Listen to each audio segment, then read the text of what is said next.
नमस्कार, बहुत स्वागत आपका। मैं हूं आपके साथ पनुरा सक्सेना। बात 8th कमीशन की करते हैं। क्या डीए और बेसिक पे जुड़ जाएंगे? ये सवाल सभी के मन में है। दरअसल वित्त मंत्रालय ने इसको लेकर तस्वीर साफ कर दी है और क्या कहा है, इस वीडियो में आपको देंगे पूरी जानकारी। प्रधानमंत्री नरेंद्र मोदी के नेतृत्व वाली केंद्र सरकार 8वें वेतन आयोग को लागू करने के लिए लगातार कदम आगे बढ़ा रही है।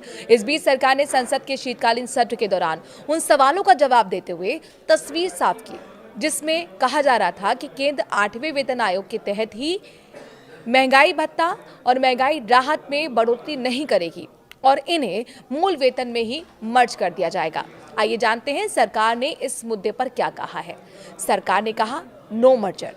लोकसभा में सोमवार को इस सवाल पर सरकार की ओर से जवाब देते हुए वित्त राज्य मंत्री पंकज चौधरी ने साफ कर दिया है कि केंद्र सरकार के पास 8 कमीशन के तहत केंद्रीय कर्मियों के महंगाई भत्ते को मूल वेतन के साथ मर्ज करने से संबंधित किसी भी तरह का कोई प्रस्ताव विचाराधीन नहीं है।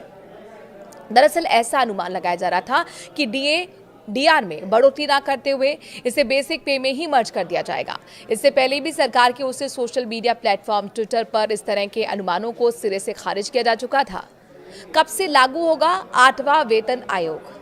एक रिपोर्ट में कहा गया था कि 8वां वेतन आयोग 2026 के आखिरी या फिर 2027 की शुरुआत में लागू हो सकता है। बीते अक्टूबर महीने में 8th कमीशन लागू करने के लिए सुप्रीम कोर्ट के पूर्व न्यायाधीश रंजना प्रकाश देसाई को अध्यक्ष बनाया गया था। केंद्रीय मंत्री अश्विनी वैष्णव ने भी कहा था कि इसकी सिफारिशें 1 जनवरी 2026 से लागू हो सकती हैं। 1 करोड़ से ज्यादा को फायदा होगा और कितनी बढ़ेगी सैलरी, चलिए बताते हैं। दरअसल 8th कमीशन लागू होने के बाद देश के करीब 50 लाख से ज्यादा केंद्रीय कर्मचारियों और 69 लाख पेंशनर्स को फायदा होगा।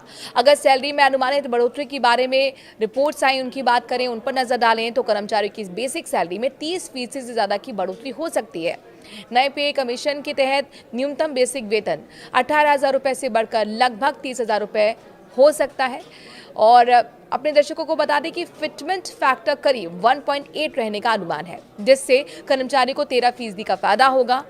बीते दिनों ब्रोकर्स फर्म एम्प्टिस कैपिटल की रिपोर्ट में दावा किया गया था कि इससे वेतन और पेंशन में 30 से 34% की बढ़ोतरी हो सकती है।